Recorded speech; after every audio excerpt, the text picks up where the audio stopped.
신약 성경 126면은 누가복음 18장 1절에서 8절 말씀입니다.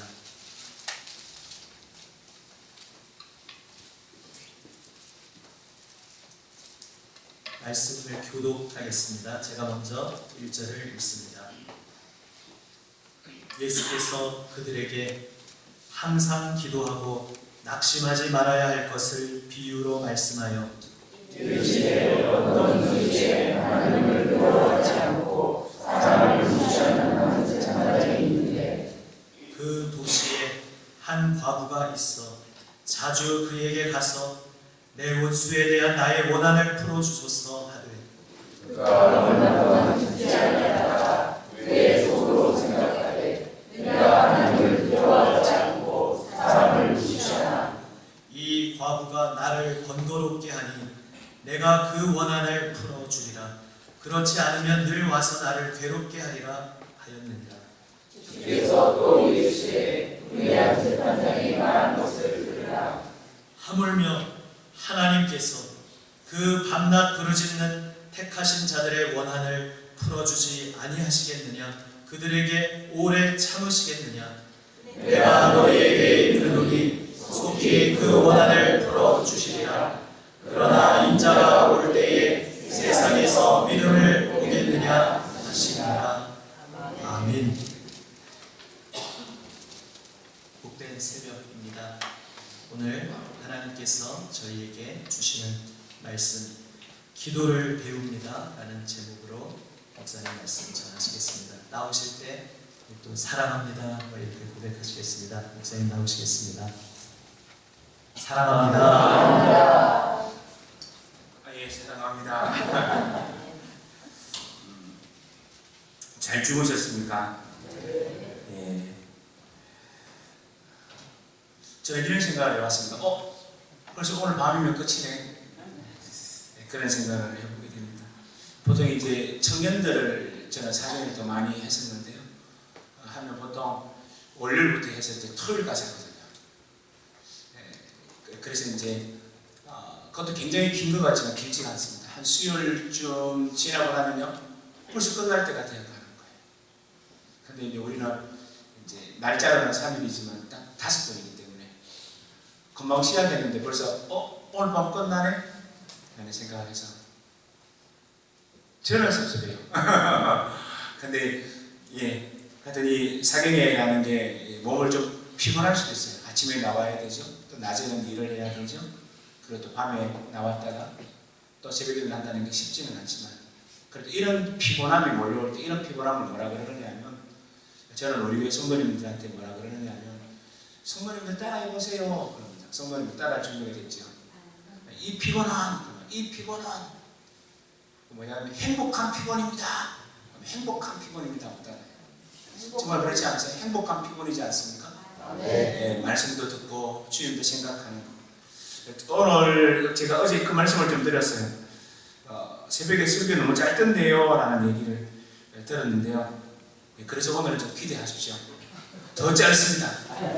왜 그러냐면 오늘은 기도를 배우는 날이기 때문에 우리 보통 6시 되면 우리 직장 때문에 좀 많이 일어나시는 걸 제가 알고 있기 때문에 그 사이에 조금 더 많이 기도하시라고 오늘은 기도에 의해서 듣고 정말 기도하는 시간 좀 더 가졌으면 좋겠다는 생각이 있어서 제가 말씀을 이제 또 빨리 진행해 보겠습니다. 기도를 배웁니다 라는 제목으로 말씀을 나누려고 합니다. 우리가 오늘 읽은 말씀이 누가복음 18장 1절에서 8절까지지 않습니까? 제가 국민학교 때, 요즘 초등학교라고 그러지만 제가 다닐 때는 국민학교 때요.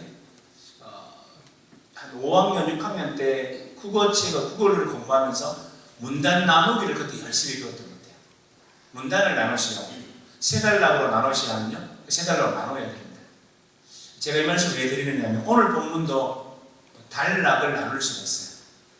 몇 개로 나눌 수 있느냐면 2개로 나눌 수가 있습니다. 크게 2개를 나눌 수 있는데 제가 한번 나눠볼 테니까 좀 어색하고 이상하더라도 웃으시면 안 돼요. 문단을 어떻게 나누느냐면 1절로부터 첫 번째 문단이 어디까지냐면 8절에 가보면 내가 너희에게 이르노니 속히 그 원한을 풀어주시리라까지가 대칭적이진 않지만 불균형적이지만 여기까지가 첫 번째 단락이에요. 그러면 두 번째 단락은 어딜까요? 그러나 인자가 올 때에 세상에서 믿음을 보겠느냐 하시니라까지가 두 번째 단락입니다. 제가 이렇게 두 개로 나누는 이유가 있습니다. 왜 그러냐면 첫 번째 단락을 한마디로 이렇게 요약이 가능합니다. 그게 뭐냐면 핵심은 이렇습니다. 하나님께서 우리에게 말씀하시기를 기도해라. 내가 반드시 응답한다. 낙담하지 마라. 기도만 해라. 응답은 내가 할 거다. 이게 첫 번째 단락의 핵심입니다. 기도만 해라 라는 겁니다. 내가 응답하겠다. 낙심하지 말고 기도하라 라고 얘기하는 것이 첫 번째 단락입니다. 그런데 제가 첫 번째 단락을 너무 간단하게 요약을 한 것 같아 조금만 설명을 드려야 될 것 같습니다. 우리 보고 기도하라 그러잖아요. 그런데 이 기도하라고 하는 이 내용이 뭔지를 좀 살펴보면 굉장히 의미심장합니다. 주님께서는 무슨 기도를 하라라고 하면서도요, 이 기도의 비유를 드는데 그 비유가 어떤 비유냐면 원래 응답이 안 되는 불가능한 기도를 예로 들고 있다는 겁니다. 다시 기도 응답이 없는 어떤 기도라고요? 불가능한 기도입니다. 우리 생각에는 이건 절대로 안 들어지는 기도의 응답인 것 같은데 그거를 비유로 들면서 말하기를 기도해라 내가 응답하겠다라는 강조용법을 오늘 쓰고 있다는 겁니다. 목사님 그게 어디 뭡니까? 그래서 우리가 좀 살펴볼 게 있는데요. 여기서 나오는 비유 속에 나오는 등장인물을 좀 살펴보면 됩니다. 그 도시에 두 사람이 살고 있었죠. 똑같은 도시에 누구하고 누구입니까? 불의한 재판장과 또 한 사람은요? 가부예요. 같은 도시에 산다라는 말로 미뤄봐서 가부에게 억울한 사정이 있어서 이 억울함을 풀어줄 수 있는 사람은 재판장 그 사람밖에 없는데 그런데 이 재판장에 대하여 묘사하고 있는 말이 너무 분명합니다. 어떤 비유를 내렸냐면 불의한 재판장이라고 말할 뿐만 아니라 하나님을 두려워하지도 않고 사람을 무시하는 재판장이라고 말하면서 이 재판장이야말로 세상에서 가장 나쁜 강팍한 재판장이라는 겁니다. 그러니까 이 재판장에게 가서 뭔가를 얻어낼 수 있는 것은 거의 불가능하다는 겁니다. 물론 이 불의한 재판장의 마음을 움직일 수 있는 비결은 물론 한 가지가 있습니다. 그게 뭘까요? 사과 한 박스 갖다 주면 됩니다. 혹시 여러분 그 안에 사과가 들었다고 생각하시면 안 됩니다. 사과 한 박스를 갖다 주되 그 안에 사과가 들어있으면 안 되죠.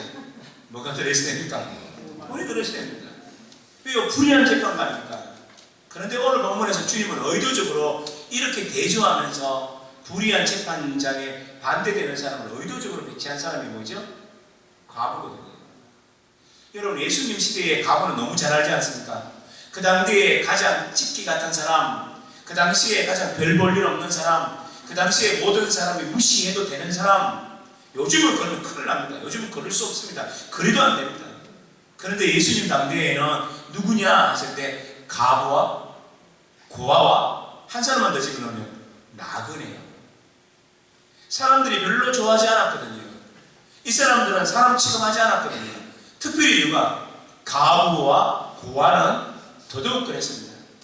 그러니 이 가부는 아무리 속이 끊고 속이 끓어가고 내가 마음이 무너지고 내 인생이 끝장날 것만 같은 인생이라 할지라도 어디 기댈 언덕이 하나도 없었던 사람이라는 것을 우리는 알게 된다는 거죠.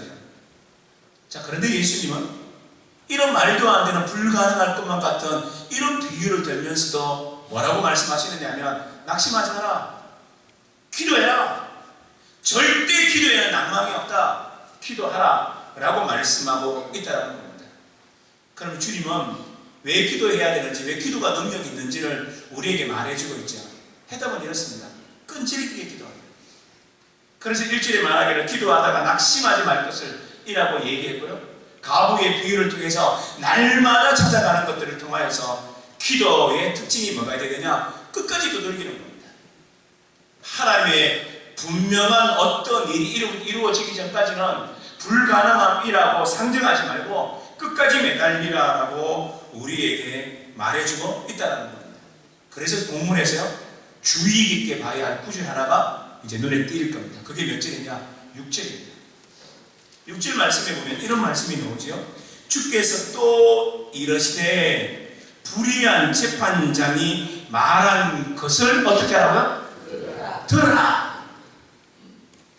들으라라는 이 말은요, 이 성경이 원래 기록되어 있는 헬라어 원문으로 좀 읽으면 어떤 뜻이냐면, 야 너희들 내 말하는 거 들으래, 이 정도가 아니고요. 이 들으라라는 말은 뭐냐면 정신을 바짝 차리고, 마치 이 말은 안 들으면 안 되는 것처럼 마음속에 각이 나듯이 이 말을 들으라라는 뜻입니다. 그 뭘 들으라고요? 재판장이 한 말이요.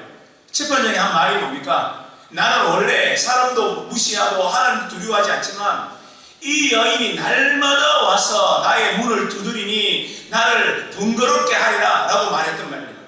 그게 불의한 재판장이 들어줬던 이유가 뭡니까? 그녀의 끈질긴 기도라는 겁니다.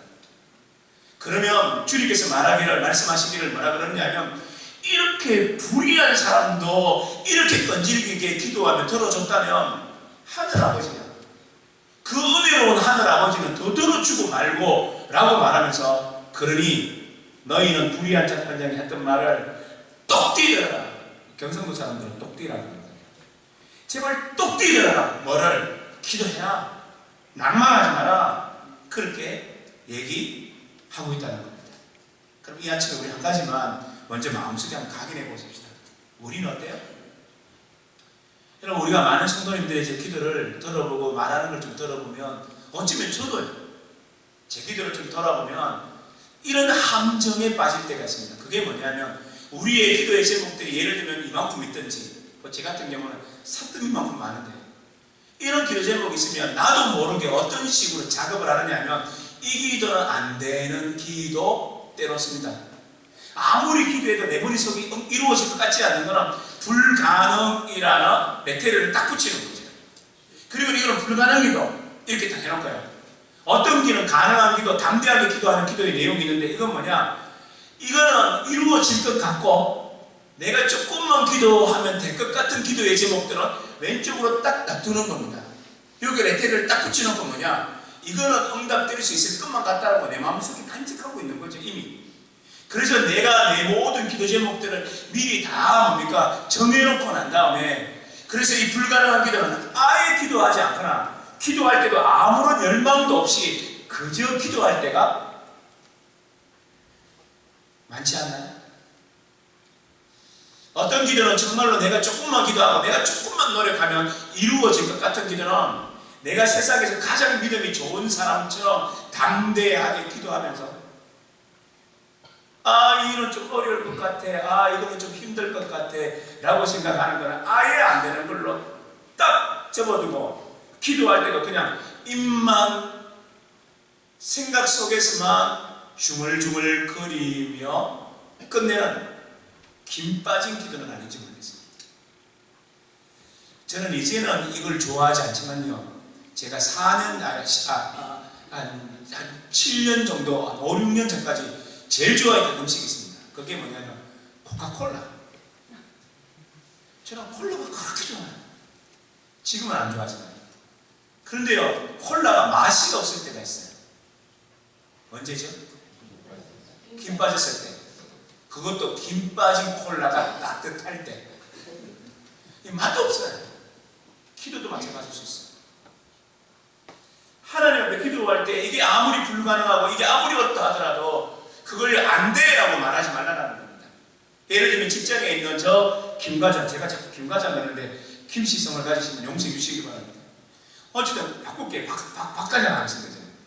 그 직장에 있는 박과장이 나를 너무 괴롭혀, 올 때부터 괴롭혀서 지금도 괴롭혀. 그래서 우리 마음속에 기도할 때 이런 생각으로 기도하시면 안 돼요. 저 사람은 원래 못된 사람이기 때문에 저 사람이 좋아질 거는 이거는 그냥 천지가 개벽해도 안 돼 라고 마음속에 결정해버리면 내 기도는요, 깊지 않아요, 열정적이지 않아요. 그래서 우리의 기도는 김빠진 기도를 할 때가 많다는 겁니다. 한번 점검해 보십시다. 제가 저의 기도는 잘 점검할 수 있는데 우리 성도님들의 기도는 어떠세요? 혹시 제가 말씀드린 것처럼 다 이렇게 여러분이 생각할 때 이거는 고난도, 이거는 전환도, 이건 아예 안 되는 것하고 다 구분해 놓고 마치 하나님의 기도의 응답이 하나님에게서 오는 게 아니라 내 이성에서 내 머리에서 오는 것처럼 결정해 놓고 있지 않나요?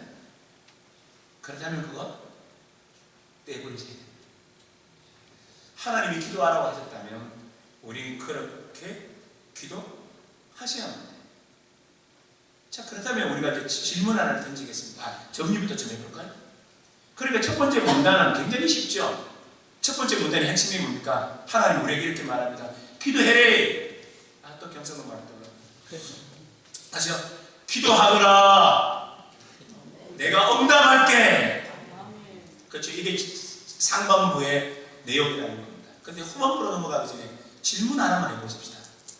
이게 되게 어려운 질문인데요. 이런 불가능할처럼 보이는 이 기도는 빨리 응답될까요? 더디 응답될까요? 제가 그냥 들어볼게요. 이게 제가 질문한 건 사실 함정을 봐놓고 하는 제가 나쁜 목사예요. 함정을 미리 봐놨어요. 그러니까 어떤 대답을 하든 그렇게 틀릴 걸 각오하고 한번 해보십시오. 어때요? 이 기도가 빨리 응답될 것 같아요? 더디 응답될 것 같아요? 그때 달라요. 와 너무 잘하신다. 이제부터는 우리 남일천 교회 성도님한테 안무를 해요. 다 맞췄으니까. 맞아, 그때 다른데 오늘 본문에서는요 이렇게 얘기를 합니다. 7절 8절 볼까요? 7절 8절 한번 보시죠. 7절에 보면 이런 말이 나옵니다. 하물며 하나님께서 그 밤낮 부러지는 택하신 자들의 원한을 풀어주지 아니하겠느냐. 같이 읽어요. 시작. 그들에게 오래 참으시겠느냐. 9절과 8절 좀 더 볼까요? 내가 너희에게 이르노니 어떻게 해요? 그 원한을 풀어주자는 거죠. 그러니까 예수님은 우리한테 말하기를 7절과 8절 중에서 빨리 들어준다 그래요? 더디 응답한다 그래요? 빨리요. 그렇죠? 빨리 그러죠. 속히 그랬죠. 그죠? 그러니까 기분이 얼마나 좋습니까? 우와 빨리 들어주시는구나 라고 했는데 아니요. 1절 보십시오. 1절에서 또 뭐라 그럽니까? 예수께서 그들에게 항상 기도하고 과하지 말아야 할 것은 이거 왜 낙심합니까? 빨리 응답이 안 되니까. 그러니까 성경의 1절에서는 기도가 빨리 응답이 안 되는 것처럼 묘사해놓고 7절과 8절에서는 빨리 응답된다고 묘사해 놓은 걸로 봐서 성경은 서로 모순을 일으키고 있으니 요 본문은 하나님의 말씀이 아니야? 빼버릴까요? 그럴 순 없죠. 그럼 왜 하나님의 이 말씀 가운데 이 짧은 본문 속에 왜 이렇게 서로 모순을 일으키고 있냐는 겁니다. 이유가 뭘까요? 그래서 어떤 자유신학자들은 이렇게 말을 합니다. 이 말도 안 돼. 그러니까 이 말씀은 여기서 빼버려야 돼 라고 말합니다. 제가 앞에 있는 그 본명은 모르는데 가족 이름을 알고 있는 자유신학자 한 명을 알고 있습니다. 무슨 스미스라는 사람인데요. 그분은 성경을 해석하다가 이런 구절만 나오면요 입을 척척 다집니다. 그리고 말하기를 성경은 정확 무하지 않다라고 말하는 그런 신학자를 제가 알고 있습니다. 그런데 그렇지 않아요. 오늘 본문을 보면 이거는요 모순을 일으키고 있지 않아요. 어떻게 모순을 일으키고 있지 않는가를 자세히 살펴보면요 본문을 다시 조금만 더 깊이 탐구해 보는 겁니다. 그러면 금방 알게 돼요. 그게 뭐냐? 이 본문의 주어를 보면 돼요. 주어가 뭐냐? 보십시오. 7절과 8절에서 속히 응답하시겠다라고 말하는 속히 응답하시는 그분은 누구십니까? 주가 누구예요? 하나님이세요. 그러니까 이 말은 뭐냐? 하나님의 관점에서는 속히 이루어지고 하나님께서는 오래 참지 않고 하나님께서는 하나님의 때에 역사하시겠다고 약속하고 있어요. 맞죠? 주가 누구라고요? 하나님의 시간표예요. 1절은요. 낙심하는 사람은 누굽니까? 낙심하지 말아야 하는 사람은 누굽니까? 주가 누구예요? 그러니까 우리예요. 맞죠? 그러니까 이 본문은 이런 뜻입니다. 우리 인간의 관점에서 내 관점에서는요 이게 너무 터져요. 혹시 여러분 기도했는데 한 30년 40년 기도 응답 안 되는 기도 제목 있죠? 네, 없군요. 저는요 가장 오랫동안 기도 제목이 안 들어준 거 믿고 지금까지 응답되지 않는 게 하나 있어요. 그게 뭐냐? 주님 빨리 재림했으면 좋겠는데 빨리 재림 안 하시더라고요. 자 그거 빼고 한 가지 얘기하면 제가 결혼할 때 우리 장모님이 예수 안 믿으셨거든요. 제가 목사 될 걸 뻔히 알면서도 결혼했을 때 저한테요 한복 하나 안 맞춰주셨어요. 우리 장모님. 근데 제가 이 말을 왜 하냐면 한복 안 맞춰주고 그보다 더 비싼 걸 맞춰주셨어요. 그게 뭔지 아십니까? 도포. 도포 잘 모르시는 도포가 뭐냐면 제사 지낼 때 입는 예복. 목사 된다는데 제가 목사 될 사람이잖아요. 장모님, 나 목사 될 사람이니까 도포 필요 없습니다. 내가 그 도포가 왜 필요해요? 그러니까 대신 한 번만 찾아요 그랬습니다. 그러니까 장모님 하시는 말씀, 그건 네 박스방, 그건 네 돈으로 해 입고 도포는 꼭 해야 된다 하고 도포를 해주셨어요.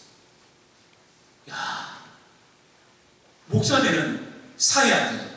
그래서 제가 어떤 생각이냐면 장모님 아무리 이래도 곧 예수님 믿습니다. 마음으로 탁 믿고요. 장모님을 위해서 늘 기도하고, 제가 장모님한테 잘하는 기도 잘했나?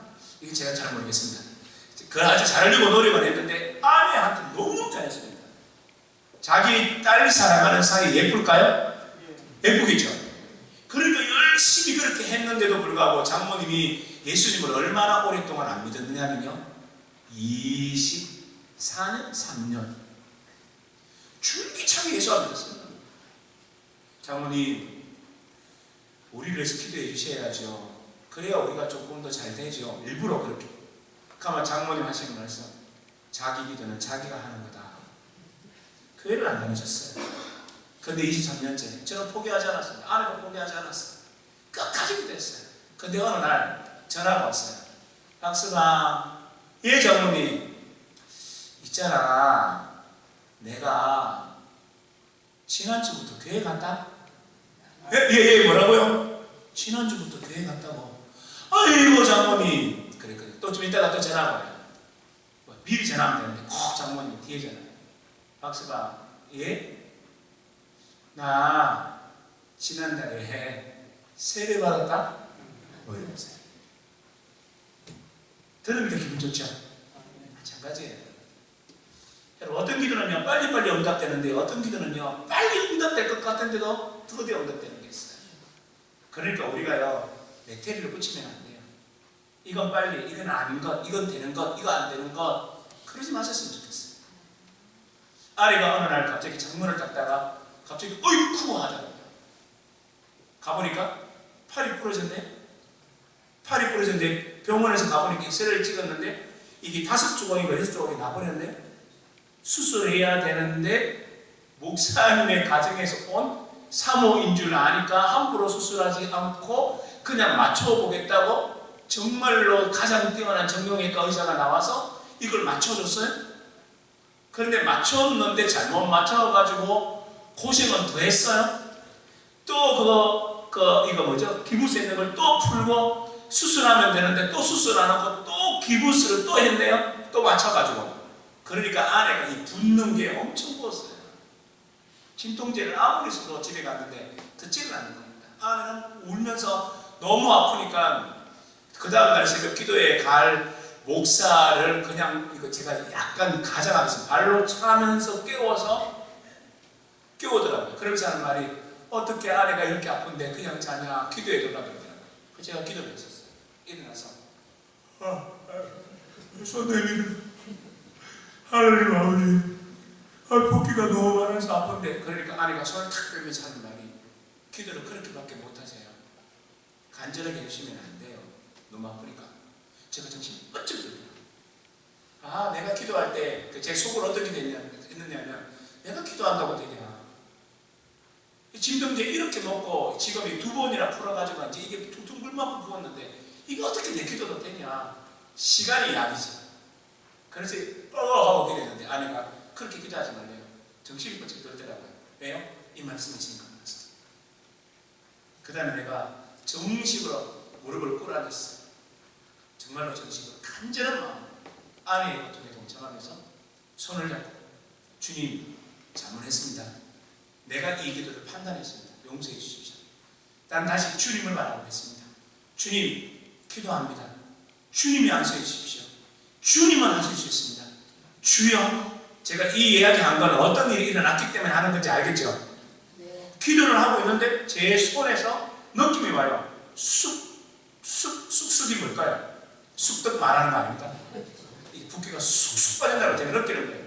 제가 그렇게 기도하고 있으면서도 믿고 기도했는데도 내 손에서 촉감이 쑥쑥 빠지는 걸 느끼니까 그때 살짝 의심이 가더라고요. 아예 내가 느낌이겠지. 그래서 이제 애는 정말 붓기가 쑥 빠졌어요. 네? 그리고 나서 빠진 거 보고 나서 바로 제가 나사렛 예수 그리스도의 이름으로 간절히 기도하여 싸움나이다. 그러니까 아내가 아프다고 하다가 아내가 아멘 하더라고요. 재미없다? 재미있다? 모르겠네요. 이런 경험은요, 내 인생 속에 너무 많아요. 정말 그렇지 않습니까? 어떤 것은 내가 정해놓고, 내가 결정하고, 하나님 못까지 우리가 다 정해놓고요. 이건 안 돼, 저건 돼. 라고 말하지 말라는 거예요. 또 그리고 이 기도는 언제 이루어질까? 너무 근심하지 말라는 겁니다. 우리가 기도하고 있다면, 기도를 내려놓고 있지 않다면, 기도하기만 한다면, 주님을 끝까지 신뢰한다면, 주님은 어떻게 하신다고요? 응답해 주실 것이다. 언제? 하나님의 시간표 속에서. 여러분 여기까지 말씀을 들었는데 어떠세요? 아멘이신가요? 아멘. 좋아요. 이제 마지막 하나 빨리 하고 말씀 마무리하죠. 제가 지금까지 어디까지 말씀을 강의했나요? 1절부터 8절 상반절까지를 제가 다는 아니지만 이거 핵심적으로 설명을 드렸어요. 그럼 남아있는 조금만 남아있는 이 부분 빨리 한번 생각해보고 우리 한번 얘기해 보십시다. 자, 그러면 하반부 이 의미가 어떤 의미냐는 거죠. 내가 너희 기도 다 들어주겠다. 그리고 하신 말씀이 뭐냐? 내 인자가 올 때에 세상에서 믿음을 보겠느냐 하시니라. 여러 가지 문맥적으로 여러 가지 해석이 가능하지만 오늘은 이 본문 속에서만 충실하게 한번 해석을 해보십시다. 이 말의 의미가 뭘까요? 이건 이런 뜻이라고 쉽게 좀 설명하고 싶어요. 1절부터 8절 상반절은 우리가요 마치 럭비공을 가지고 손을 들고 공을 하나님께 던지는 겁니다. 주님 받으세요 하고 탁 던지는 겁니다. 그러면서 주님이 받으신 거예요. 그러니까 우리가 던진 내용이 뭐냐면 우리 기도 언제 응답할 거예요? 이런 기도도 응답하실 겁니까? 기도하면 응답해 주실 거예요 하고 우리가 질문을 던졌는데 주님께서 그 공의 질문을 딱 받으시고 하신 말씀이 뭐냐? 그럼 내가 너희 기도 들어줄 거야. 여기까지가 상반절이에요. 하반절은 이제 반대예요. 그럼 나도 너희한테 질문 하나 한다 하면서 주님도 우리에게 받았던 공을 우리에게 던지면서 질문 하나를 던지는 게 그게 뭐냐 이런 겁니다. 좋다. 내가 너희의 기도를 들어준다고 분명히 말했지 않냐. 그런데 나도 하나 묻자. 정말 이 말씀을 믿고 기도하는 사람이 너희 중에 누구냐? 이게 하반부의 질문입니다. 내가 너희의 기도를 들어준다고 분명히 말했는데 그런데 나도 묻자. 정말 이 사실을 믿고 기도하는 사람이 너희 중에 진짜 있냐? 이게 본문이 말해주고 있는 하반부의 말씀입니다. 그러니 하나님은 오늘 이 시간에 우리에게 이렇게 말하는 거죠. 저를 포함했어요. 우리 목사님도 포함했어요. 우리 장로님을 포함했어요. 우리 권사님, 집사님, 우리 모든 성도님을 포함해서 하나님이 묻는 겁니다. 그런데 나도 묻자. 너 정말 기도하는 사람 맞니? 너 그거 진짜 믿고 기도하니? 아니면 그냥 그렇게 기도하니? 이게 주님이 우리에게 묻고 싶은 거죠. 지도 몰라요. 여러분 우리 한국교회가 요즘 어렵잖아요. 왜 어려운가? 여러 가지 이유가 있습니다. 신학의 부재입니다. 하나님 나라에 대한 개념의 부재일 수 있습니다. 그런데 여러 가지 부재가 있지만 저는 그 중에 가장 또 큰 이유 중에 하나, 저는 가장 크다고 생각하는데 그 이유가 뭐냐? 기도를 잃어버린 한국교회가 되지 않았나 생각해요. 밤을 새워 기도하기도 하고 기도할 때 간절하게 기도했던 한국의 그 기도는 많이 상실된 것 아닌가라는 생각을 해봅니다. 80년대를 기점해서 전반부 10년, 20년 80년대를 기점해서 그래도 10년까지 우리가 기도하는 한국교회였는데 어느 순간부터 어려운 문제를 만나든 교회에 힘든 일을 만나든 가정에 힘든 일을 만나든 우리는 어느 순간부터 간절한 기도를 과부의 기도를 이런 교회가 된 것 아닌가 라고 생각해 봅니다. 어떤 사람은 기도를 하지 않아도 집이 잘 삽니다. 기도를 하지 않아도 사업이 잘 되는 것 같습니다.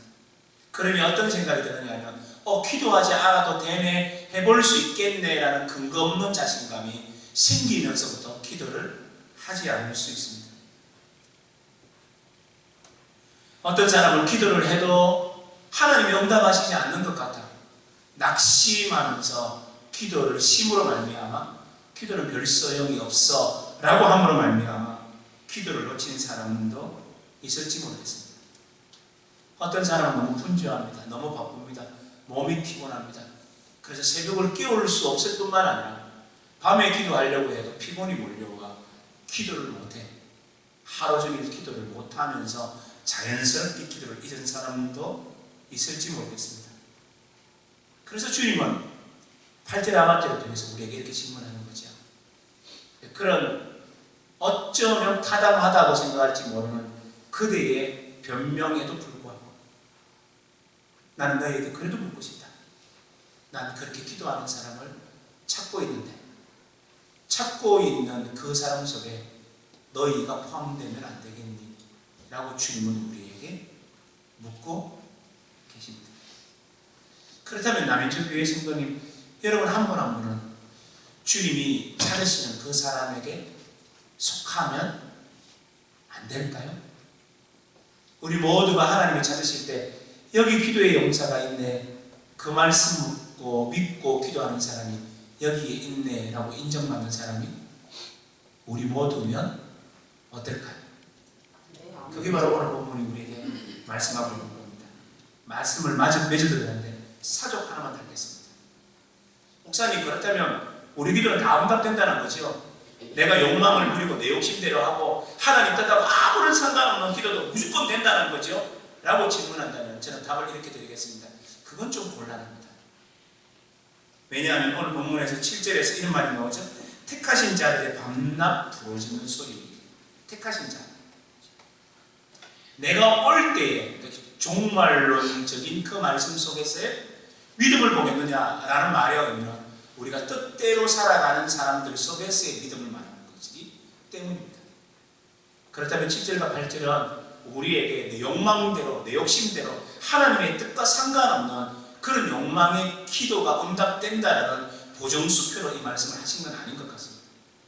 그럼 어떤 걸까요?